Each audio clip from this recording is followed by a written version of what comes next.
सिद्धं जिनेन्द्रममला प्रबोधम् निर्वाणमार्गममलं विबुधेन्द्रवन्द्यम् संसारसागरसमुत्तरणप्रपोतम् वक्षे समाधिशतकं प्रणिपत्य वीरम् येनात्मा बुध्यतात्मैव परत्वेनैव चापरम् अक्षयानन्तबोधाय तस्मै सिद्धात्मने नमः।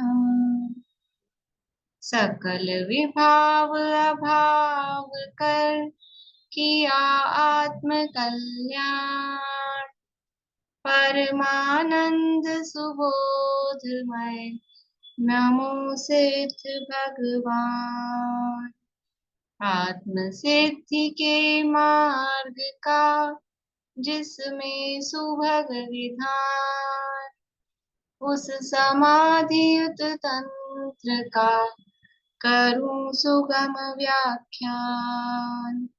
नमो सिद्ध परमात्म को अक्षय बोध स्वरूप जिनने आत्मा आत्ममय पर जाना पर रूप जिनने आत्मा आत्ममय पर जाना पर रूप।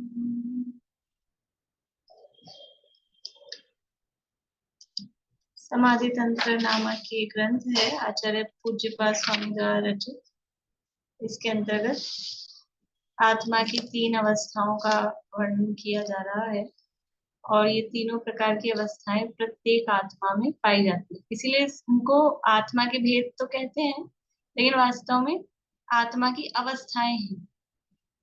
जैसे किसी मनुष्य की कौन कौन सी अवस्था होती है, तो बालकपन, जवानी, बुढ़ापा, ये मनुष्य की अवस्था। एक ही मनुष्य में तीनों चीजें, तीनों अवस्थाएं पाई जाती है। वैसे ही हर जीव में ये तीनों अवस्थाएं पाई जाती है। और जिस प्रकार से कोई जरूरी नहीं है कि मनुष्य जो बालक है वो जवान भी हो, वृद्ध भी हो, पहले ही आयु पूरी हो जाए तो नहीं भी हो, लेकिन वो अवस्थाएं उसमें है मतलब वो शक्ति तो है ना उसमें, कि वो यदि आयु होती तो वो जवान भी होता, वृद्ध भी होता। ऐसे ही अभव्य में लगाना कि भले ही वो कभी अंतरात्मा नहीं होगा, परमात्मा नहीं होगा, लेकिन शक्ति रूप से वो है। और जो वृद्ध हो गया उसमें बालकपन, जवानी, वो सब भूतकालीन रूप से है, भूत नैरम नैसे। तो इस तरह से ये एक ही जीव की अवस्थाएं हैं और उसको भेद शब्द से बोलो, लेकिन ये हर प्रकार या हर अवस्था प्रत्येक जीव में पाई जाती है। उनका स्वरूप यहाँ बता रहे हैं, बहिरात्मा, अंतरात्मा, परमात्मा। और 3 प्रकार के अंतरात्मा और 2 प्रकार के परमात्मा। तो यहाँ परमात्मा की नामावली और किन किन नामों से परमात्मा को कहा जाता है, जाना जाता है, वो यहाँ 6वां श्लोक अपना चल रहा है। देखिए, श्लोक और पद्यानुवाद का पाठ करते हैं अपन। पेज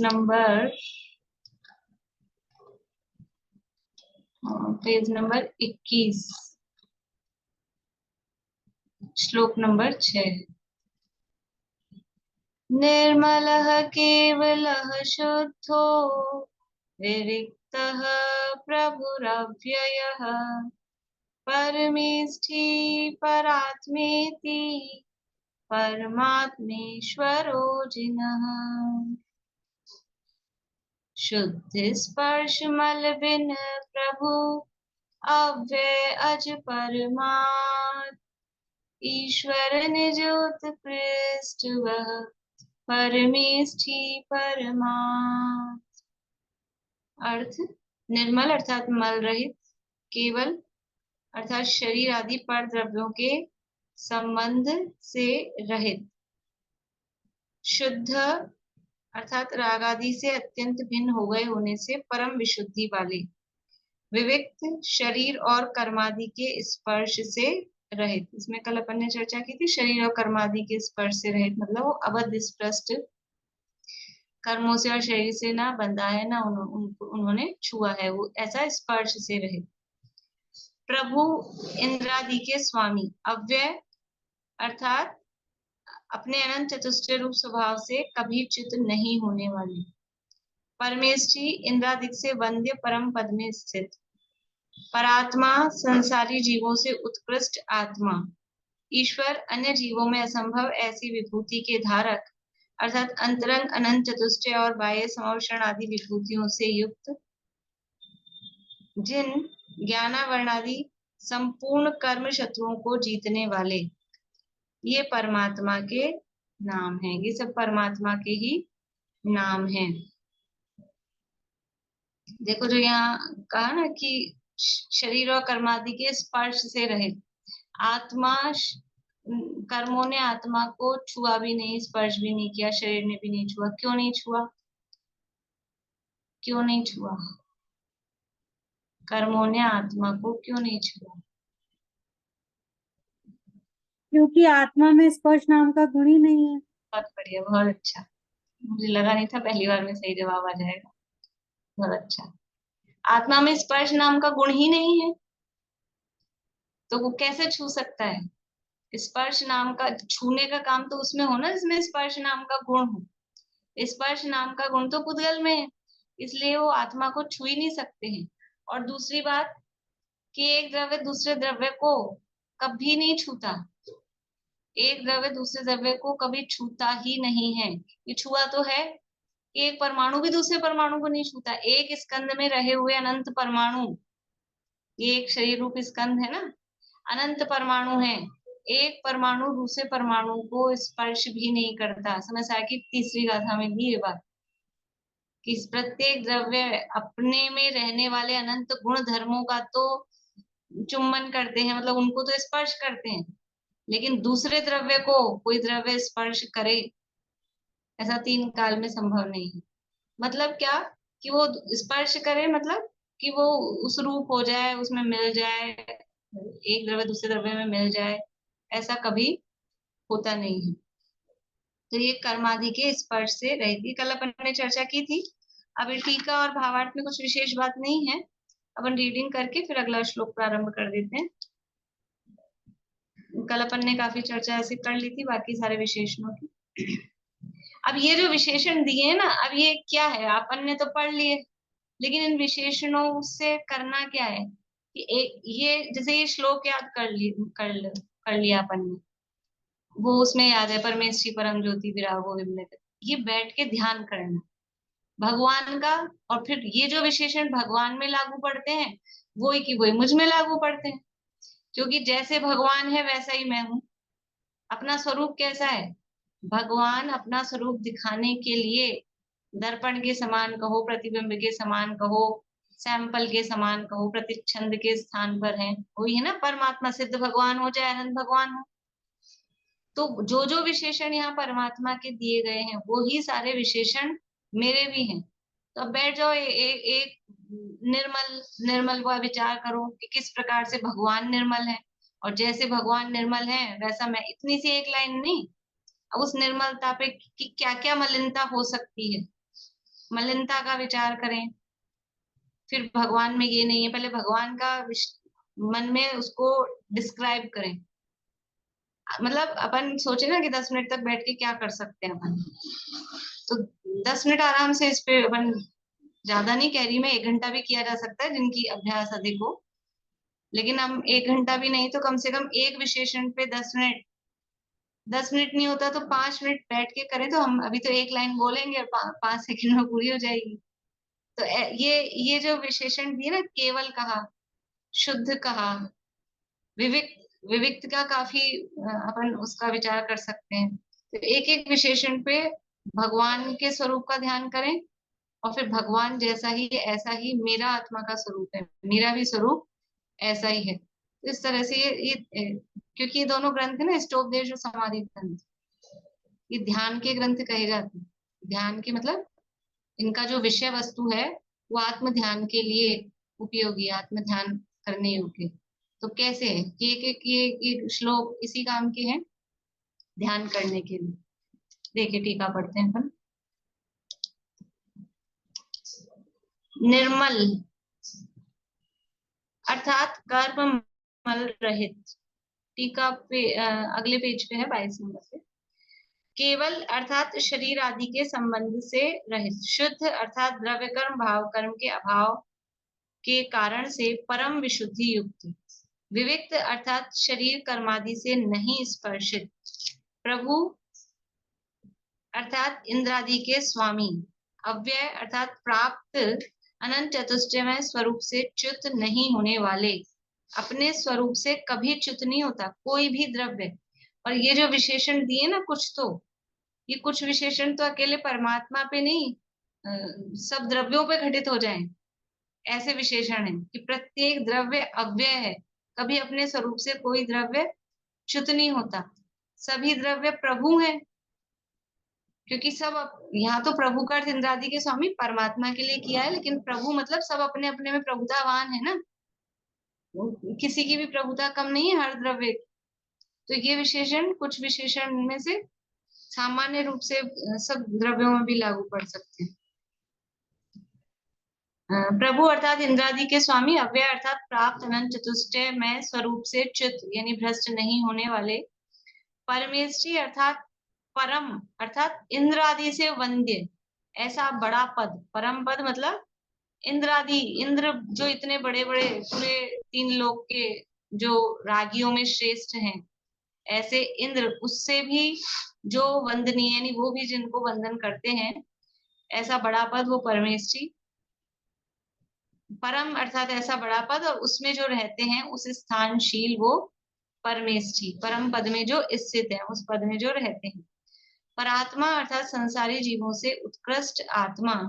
ऐसे प्रकार के जो शब्द हैं वे परमात्मा के वाचक हैं। परमात्मा इत्यादि से उन्हें ही दर्शाया है। परमात्मा अर्थात सर्व प्राणियों में उत्तम आत्मा। परमात्मा उत्तम उत्कृष्ट, सब में जो उत्कृष्ट है वो परमात्मा। ईश्वर अर्थात इंद्रादि को असंभवित ऐसे अंतरंग बहिरंग परम ऐश्वर्य से सदा संपन्न, जिन अर्थात सर्व कर्मों का मूल में से नाश करने वाले इत्यादि परमात्मा के अनंत नाम है। कितने नाम है परमात्मा के? 1008। ये कह रहे हैं अनंत नाम है। जितने गुण है उतने नाम बना सकते हैं ना, हर गुण का एक नाम। तो जितने गुण है अनंत गुण है, अनंत नाम है परमात्मा के। और अनंत नाम अकेले अपने नहीं है, परमात्मा के नहीं है, वही अनंत नाम अपने भी हैं मेरे भी हैं। देखो वहां द्रव्य संग्रह में 56वीं गाथा में, वहां तो शुद्धात्मानुभूति के, आत्मानुभूति के कितने सारे नाम दिए, 76-77 नाम अपन ने गिने थे उसमें। जो माँ चिट्ठ माँ जंप माँ चिंत किम विजयन हुई थिरो अप्पा अप्पम मीरो इनमें परम हवे झाणम, जो गाथा है ना 56 में, उसमें उस शुद्धात्म संवित्ति के इतने सारे नाम दिए। उस संवित्ति के इतने सारे नाम हैं, तो वो संवित्ति जिसमें से आ रही है, वो अनुभव जिसमें से आ रहा है, उसके कितने नाम होंगे। और वो अनुभव रूप जो हो गए हैं ऐसे परमात्मा,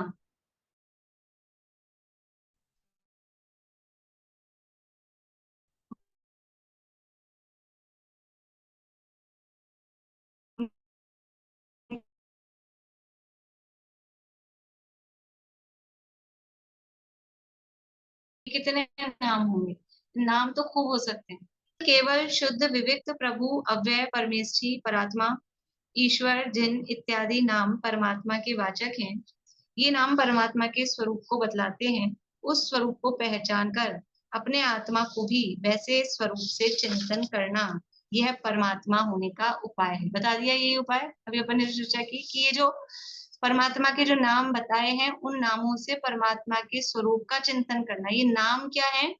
ये नाम एक समझ लीजिए कि आधार है, उनके स्वरूप का चिंतन करने के लिए एक साधन है नाम। तो नाम शब्द लिया अपन ने और उस शब्द से उनके स्वरूप का चिंतन कर रहे हैं। और उनके स्वरूप का चिंतन करना है क्या अपना प्रयोजन? उनके नाम को साधन बनाया तो भगवान के स्वरूप का चिंतन किया। और ये भगवान के स्वरूप का चिंतन भी साधन है। किसके लिए? अपने स्वरूप के चिंतन के लिए, अपने स्वरूप को जानने पहचानने के लिए। और यही परमात्मा होने का उपाय है। परमात्मा बनने का क्या उपाय? उपाय बता दिया शुरू में। ये कैसे बने परमात्मा? कि ये परमात्मा के स्वरूप का चिंतन करके वैसा ही अपना स्वरूप है। पंच परमेश्वरी के बताए हुए मार्ग पर चलकर, फिर मार्ग पर चलना, चलना मतलब क्या? अपनी आत्मा की शरण लेना, वैसे अपने स्वरूप का चिंतन करना। वही तो उनकी शरण है और वही वास्तव में परमात्मा होने का उपाय है।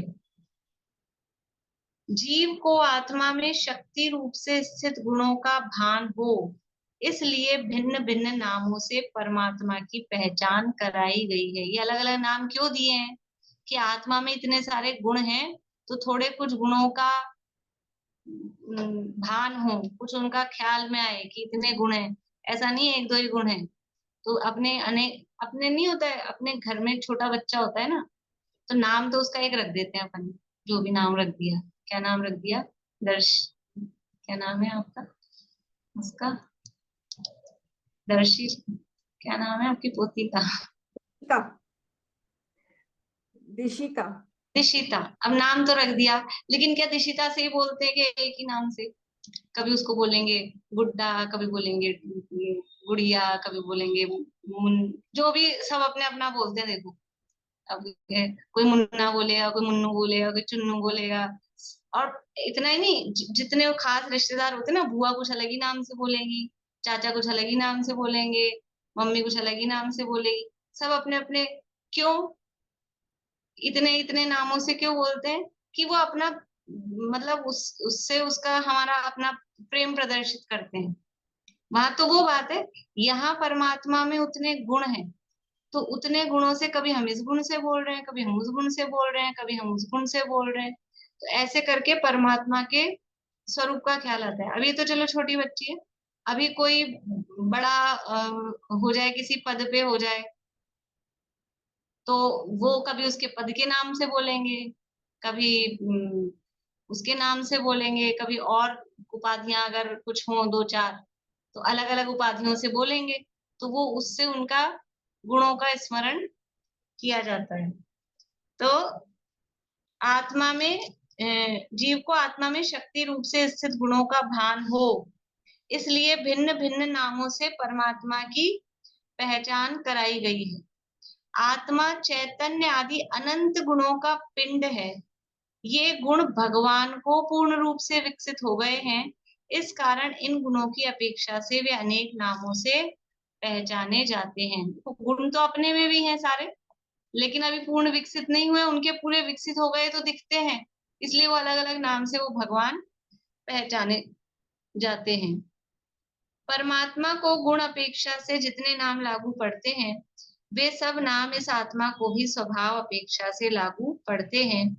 कारण कि दोनों आत्माएं शक्ति अपेक्षा से समान हैं। कौन सी दोनों आत्माएं? कौन सी दोनों आत्माएं? भगवान की और मेरी। ये दोनों आत्माएं शक्ति अपेक्षा से, स्वभाव अपेक्षा से समान है। इसलिए जो उनमें लागू पड़ते हैं वो सब मुझ में भी लागू पड़ते हैं। उनमें कोई भेद या अंतर नहीं है। जो परमात्मा के गुणों को यथार्थ रूप से पहचानता है, वह अपने आत्मा के स्वरूप को जाने बिना नहीं रहता। प्रवचन सार की 80वीं गाथा नीचे कोट की है। जो जान दियर हंतम दवत गुणत पज्जयतेहिम, सो जान दिय पाणम मोहो खलु जादितस्लयम्। द्रव्य गुण पर्याय से जो जानते अरहंत को, वे जानते निज आत्मा, दृग मोह उनका नाश हो। जो भगवान को द्रव्य गुण पर्याय से जानते हैं, मतलब उनके स्वरूप से जानते हैं। गाथा का विश्लेषण तो खूब है। तो उनके स्वरूप से जानते हैं, तो जैसे भगवान है वैसा मैं हूँ, तो वो अपने आत्मा के स्वरूप को भी जानते हैं और उनका दर्शन मोह लय को प्राप्त होता है, नष्ट हो जाता है, यानी सम्यक दर्शन की प्राप्ति हो जाती है। भगवान का यथार्थ स्वरूप समझ ले तो उसी का नाम सम्यक दर्शन है, क्योंकि जैसे भगवान है वैसा मैं हूँ। भगवान का स्वरूप वही समझता है कि जिसको भगवान का नहीं, भगवान जैसा मैं ये समझ में आता है, वही सच्चा भगवान का स्वरूप समझ सकता है। बोलिए। ये बहुत बार सुनते हैं कि भगवान को द्रव्य गुण पर्याय से जानो, तो मतलब तो थोड़ा एक्सप्लेन करिए ना इसको। बस इतना सा सुन के, एक दो लाइन सुन के बस रह जाता है हर बार। देखो, शॉर्ट में बताती हूँ। द्रव्य गुण पर्याय से जानो, तो भगवान का द्रव्य कैसा है? द्रव्य गुण पर्याय से समानता जाननी भगवान की और अपनी। तो भगवान का द्रव्य कौन सा है? जीव द्रव्य है, वो भी जीव है ना? और मैं भी कैसा हूँ? जी जीव हूँ। और भगवान का द्रव्य कैसा है? शुद्ध है कि अशुद्ध? शुद्ध। शुद्ध है। मेरा द्रव्य कैसा है? शुद्ध है कि अशुद्ध? मेरा तो अशुद्ध है। द्रव्य अशुद्ध नहीं है, अच्छा, द्रव्य शुद्ध तो शुद्ध ही पर्याय, है। हाँ पर्याय में अशुद्धता होती है। हाँ। तो भगवान का द्रव्य भी शुद्ध है, मेरा द्रव्य भी शुद्ध है, तो यहाँ तो सिमिलर हो गए। भगवान के गुण कैसे हैं? शुद्ध है कि अशुद्ध? कैसे हैं? शुद्ध, भगवान के तो शुद्ध हैं। मेरे गुण कैसे हैं? शुद्ध हैं कि अशुद्ध? चलिए सब बताइए, शुद्ध है कि अशुद्ध? मेरे गुण कैसे हैं?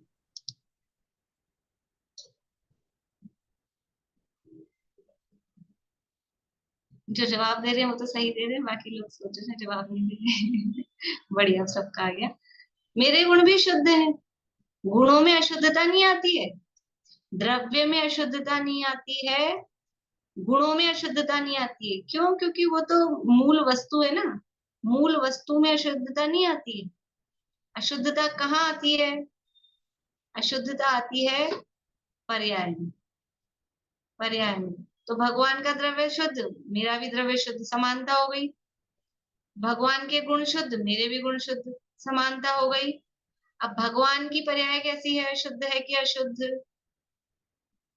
भगवान की पर्याय तो शुद्ध है। अब अपनी पर्याय कैसी है? अब यहाँ है गड़बड़, अपनी पर्याय अशुद्ध है। तो अब इसमें जो ये पर्याय दो में तो सिमिलर है ही, ये पर्याय से मिलान करने के अनेक तरीके हैं। इसमें 3-4 है पॉइंट्स, अभी करते हैं अपन लोग 1-2 पॉइंट की चर्चा। बोलिए आशा।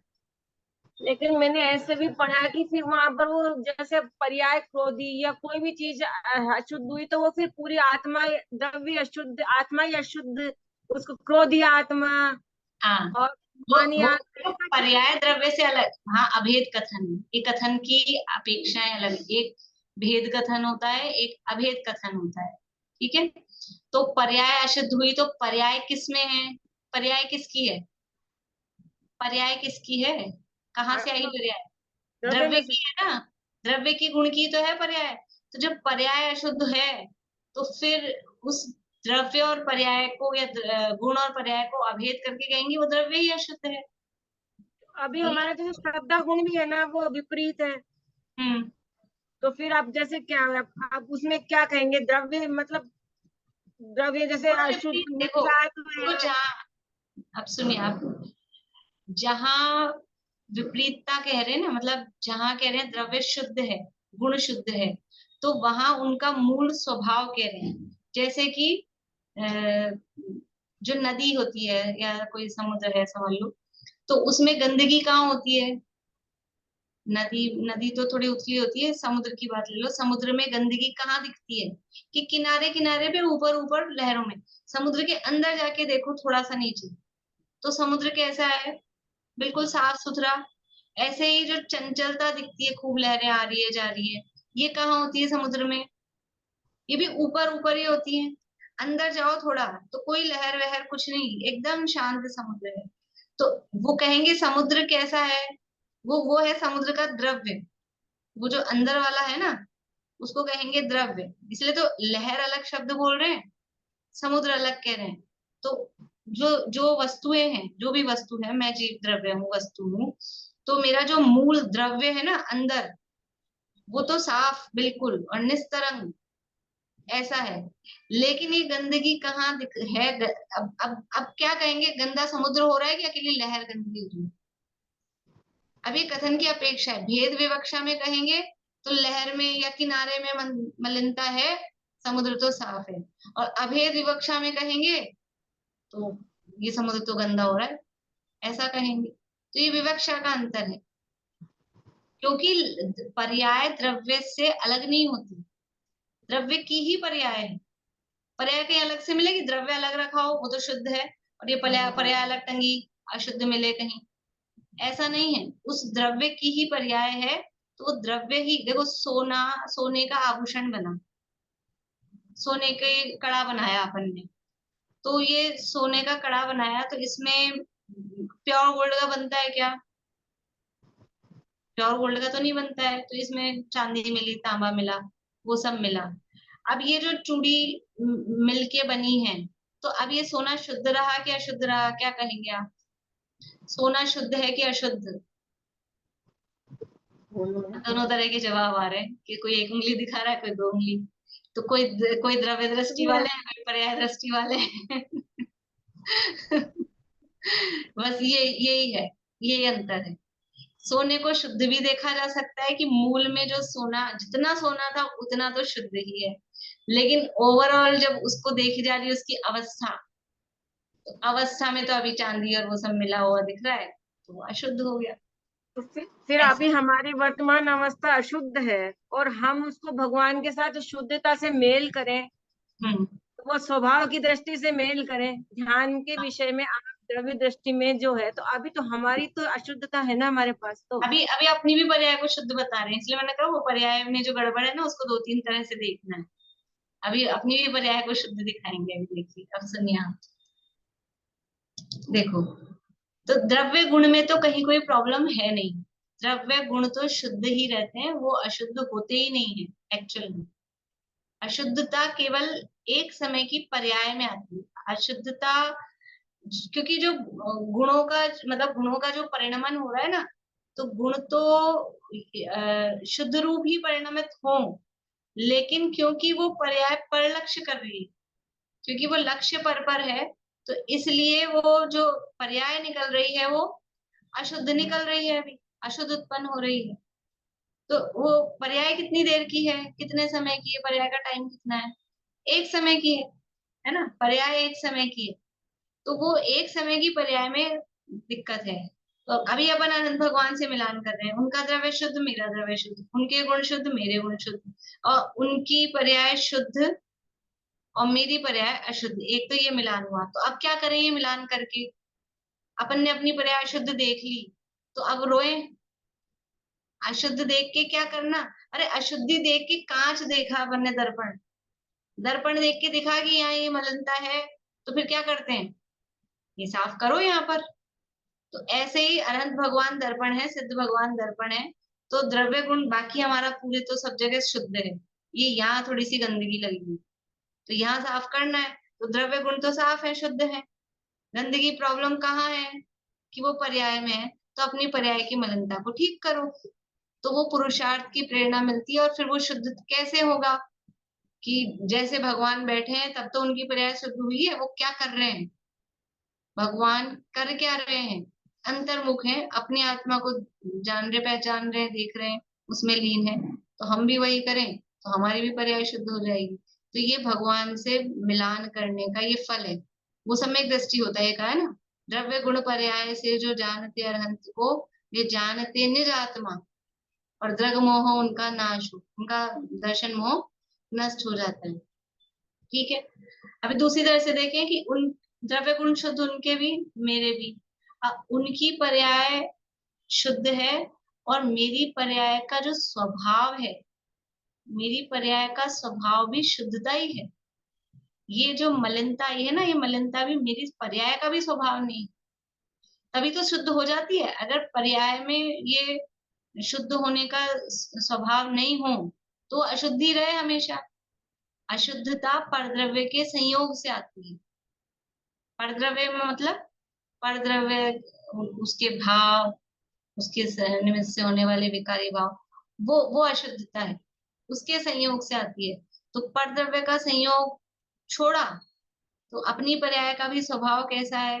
देखो समुद्र में गंदगी आई, कहाँ से आई, कैसे आई, कि वो बाहरी कचरा आया है ना, उससे गंदगी आई। समुद्र में ऐसे नहीं अंदर से कचरे का प्रोडक्शन होता हो, ऐसा होता है समुद्र में अंदर से ही कचरा उत्पन्न होता हो, गंदगी उत्पन्न होती है, कि अंदर से प्रोडक्शन नहीं होता।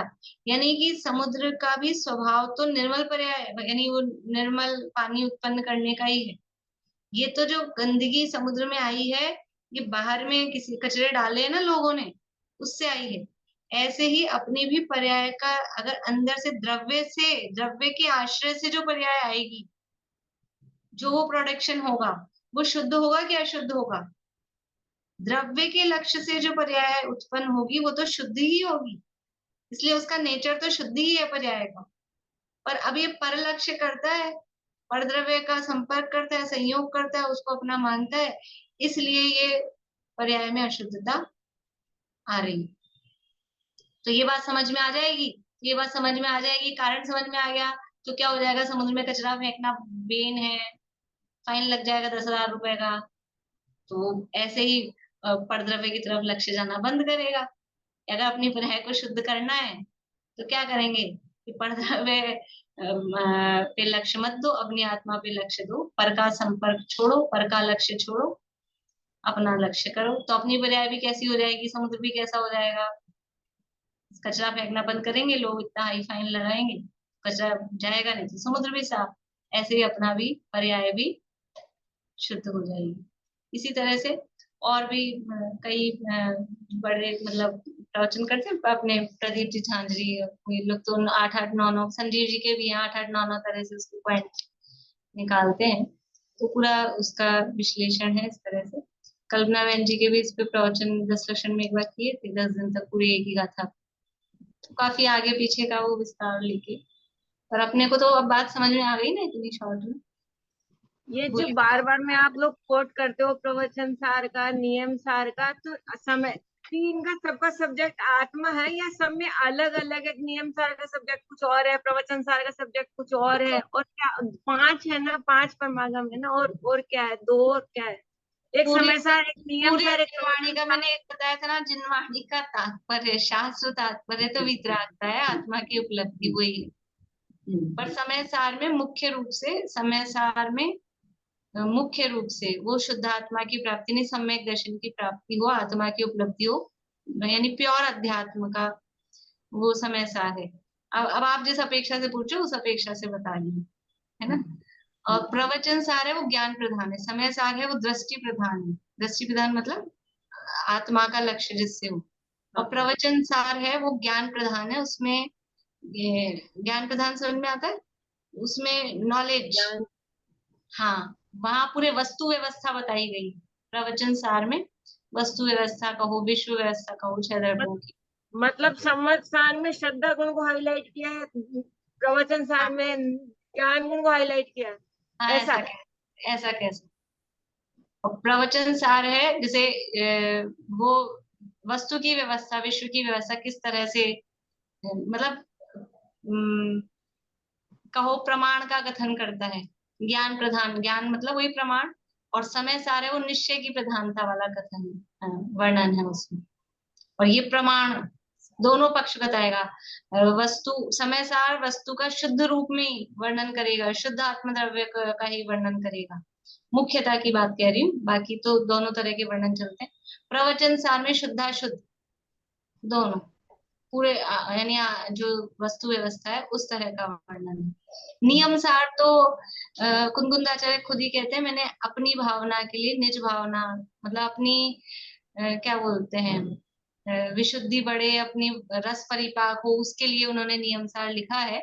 और नियम सार में मुनिराजों के जो मूल गुण होते हैं, प्रायश्चित, प्रत्याख्यान, आवश्यक, ये जो होते हैं उनका चारित्र गुण। निश्चय पर, उनके अधिकारों के नाम ही यही है, निश्चय, आवश्यक अधिकार, निश्चय प्रायश्चित अधिकार, निश्चय समाधि, परम भक्ति अधिकार, इस तरह के अधिकारों के नाम ही ऐसे नियमसार में।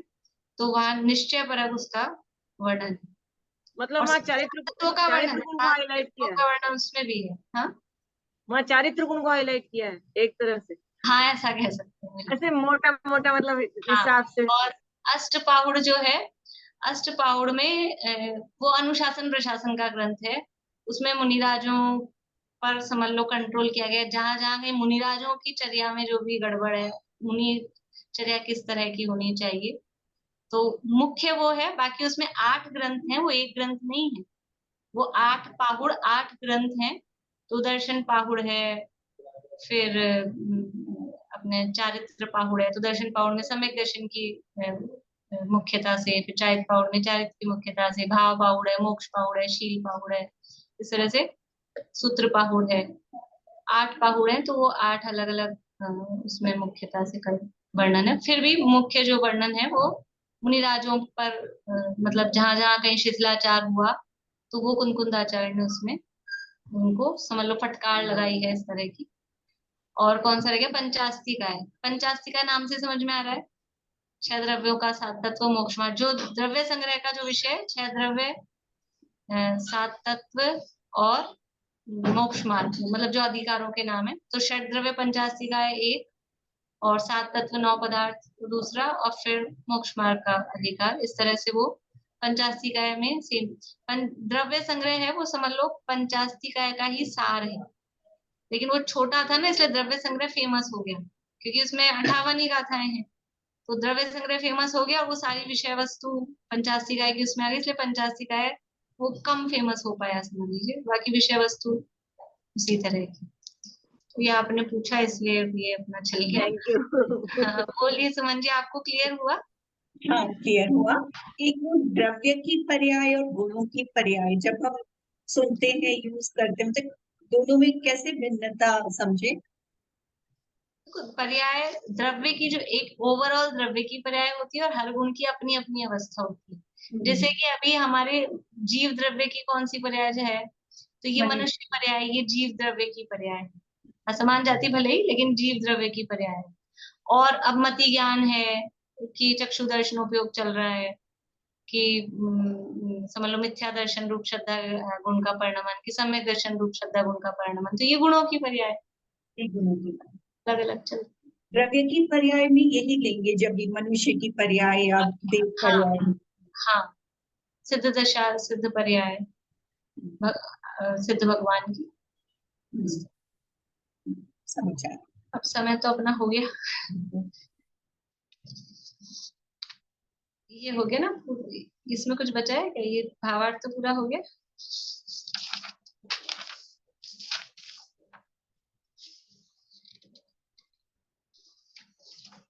अब अगला श्लोक तो फिर कल ही चालू करते हैं अपन। अब अगले श्लोक में क्या कहने वाले हैं कि बहिरात्मा को देह में आत्म बुद्धि रूप मिथ्या मान्यता किस कारण से होती है, अब उसका कारण बता रहे हैं। देखो, शास्त्रों में अकेला दोष ही नहीं डाला कि शरीर आत्मा को एक मानता है, शरीर आत्मा को एक मानता है, बहिरात्मा है, मिथ्या दृष्टि है, इतना ही नहीं। अभी शायद कार्तिकेय अनुप्रेक्षा में या किस ग्रंथ में भी आया था कि ये जो शरीर और आत्मा को एक मान रहा है, तो उसके पीछे कारण क्या है। मोक्षा प्रकाशक में भी दिया है कि वो निमित्त निमित्तिक संबंध इतने हैं ना, वो निमित्त निमित्तिक संबंध इतने घने हैं कि उसको भ्रांति हो जाती है कि ये तो मैं ही तो कर रहा हूँ, मैं ही तो चल रहा हूँ मैं। इसका मतलब ये नहीं है कि हम तो दूध के धुले बेचारे, हमारी क्या गलती, ऐसा नहीं। लेकिन फिर भी ऐसे ही मतलब यूं ही उसको हो जाती हो भ्रांति, ऐसा भी नहीं है। उसके पीछे कारण क्या है, और असली कारण तो अपनी मान्यता की विपरीतता और अनादिकाल का संस्कार, और जो यहाँ अभी बता रहे हैं वो यहाँ कह ही रहे हैं। लेकिन कारण है उसके पीछे कि जो गड़बड़ हो रही है, उसके पीछे चक्कर क्या है। तो चक्कर यही है कि इनमें निमित्त नैमित्तिक संबंध बहुत घने हैं, तो भेद समझ में ही नहीं आता। मेरी इच्छा हुई हाथ उठाऊं और हाथ उठ गया, मेरी इच्छा हुई हाथ नीचे करूं तो हाथ नीचे हो गया। तो अब ये समझ में ही नहीं आता है, और अलग दिखता ही नहीं है। और दुनिया में वैसे ही जो दिखता है वो बिकता है, तो यही दिख रहा है तो यही मैं हूं, ऐसी वो भ्रांति। कुत्ते का उदाहरण दिया ना मोक्षा प्रकाशन में, कुत्ता गाड़ी के नीचे कुत्ता चल रहा है, अब वो जैसे जिधर जिधर वो जा रहा है उधर उधर गाड़ी जा रही है। अब बेचारे कुत्ते का क्या दोष भ्रम होने में, गाड़ी भी तो वहीं जा रही है। लेकिन है तो भले ही अपन कह रहे हैं बेचारे कुत्ते का क्या दोष, लेकिन दोष तो खुद ही का है। समझना तो पड़ेगा ही कि गाड़ी हम नहीं चला रहे हैं। बोलिए शशि भाभी, आवाज चालू करिए। ईश्वर के लिए बोला है कि अन्य जीवों में असंभव ऐसी विभूति के धारक, तो यह असंभव क्यों बोला है? क्योंकि जो समवशरण आदि विभूतियां है सामान्य किसी जीव में नहीं होती। समवशरण, ये जो समवशरण की जो विभूति है, तीर्थंकर बनेगा परमावतारिक शरीर, भाई असंभव नहीं है ना, कोई भी जो तीर्थंकर बनेगा उनको ये प्राप्त होगी। हाँ तो जो तीर्थंकर बनेगा तो वो परमात्मा हो गया ना। अन्य जीवों में मतलब परमात्मा के अलावा जो तीर्थंकर बना वो तो परमात्मा हो गया, तो अन्य उसको जीव तो मिलेगी। ऐसा नहीं है कि अकेले ये यहाँ व्यक्तिवाचक परमात्मा नहीं है कि साहब ये जो उनके यहाँ कहते हैं कि नाग की शैया और ये तो बस इन्हीं को मिलेगी और किसी को नहीं मिल सकती। मतलब ये जो विभूति नाग शैया पे विष्णु जी का आसन मानते हैं ना वो, तो ये तो उन्हीं की है। ऐसे नहीं है हमारे कि समावेशन तो बस अकेला आदिनाथ का ही है कि महावीर का ही है। जो जो परमात्मा बनेगा, जो जो तीर्थंकर बनेगा, उसके समावेशन आदि विभूति होगी। तो अन्य जीवों में मतलब अन्य जो संसारी जीव, उसके साथ आप क्लियर करने के लिए लगा सकते हैं अन्य संसारी जीवों में। अब दुनिया में बड़े बड़े नाम बताओ, ब्रह्मा विष्णु महेश कुछ भी नाम बताओ, उनमें ये वैभव ये विभूति पाई नहीं जा सकती।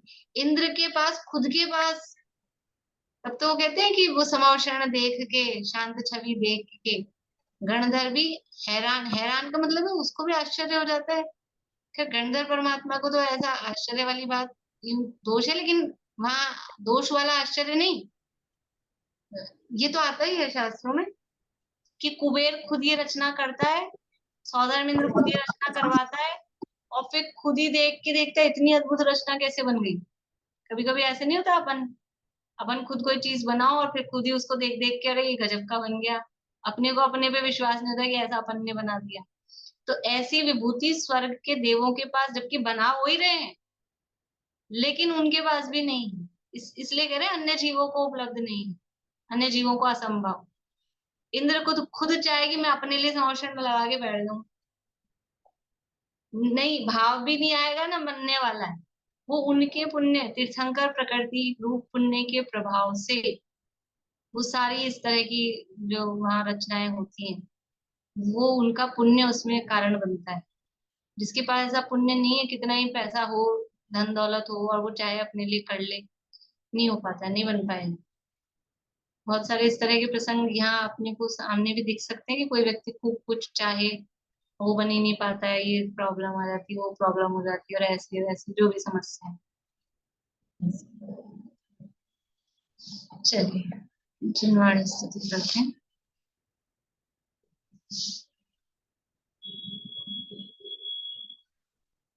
बोलिए विनीता आंटी। दीदी ये आप जो गाथाएं सुनती हो 10-15 मिनट पहले सुनती हो क्या? 10-15 नहीं, 10-15 नहीं, जैसे आज तो 2 ही मिनट पहले चालू किया था जितने। ना मैं भी सुनाना चाहती हूँ, समाधि तंत्र हाँ की भी तो कर रखी थी मैं और 5 उसकी मिनट पहले चालू कर लेती हूँ, हाँ तो जो उस समय आ जाता है तो जो होता है उनसे चालू करा लेते हैं। हाँ ठीक है, फिर मैं भी कल सुनाऊंगी। समाधि तंत्र की भी कर रखी है, तो पेश की भी कर रखी है। बढ़िया, वो थोड़ा अपना ये वाला टाइम बच जाता है, वरना 7:15 के बाद अपन फिर ये पाठ करते हैं तो फिर वो टाइम थोड़ा कम ठीक है, रहता है। अच्छी बात। तो मैं लगभग 7:10 के आसपास कभी जल्दी भी कर लेती हूँ, तो जब जो हाँ, अवेलेबल होता है तो फिर करने लग जाती हूँ। अच्छा लगता है वो। हाँ, आप लोग अगर फ्री हो तो ट्राई कर लिया करिए, अगर मैं चालू कर लूंगी तो ज्वाइन हो ही जाएंगी। ठीक है, अच्छी बात है। तो मेरा भी फिक्स नहीं रहता है, कभी थोड़ा आज जैसे थोड़ा लेट हो गया था, कई कई बार 10 मिनट पहले भी चालू कर लेती हूँ। नाम भी सुनाना चाहते हैं तो ठीक, चलिए जिनवाणी स्तुति।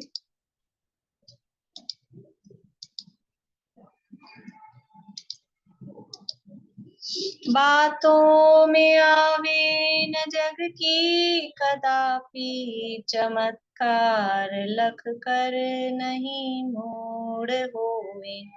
हरे पर की निंदा प्रशंसा स्वयं की, करके समय शक्ति बुद्धि न खोवे, चलित को लगावे सहज मुक्ति पथ में, व्यवहार सबसे सहज प्रेममय हो, दुर्भाव मन में भी आवे कभी ना, निर्दोष सम्यक जयवंत वर्ते, सर्वज्ञ शासन जयवंत वर्ते, निर्ग्रंथ शासन जयवंत वर्ते।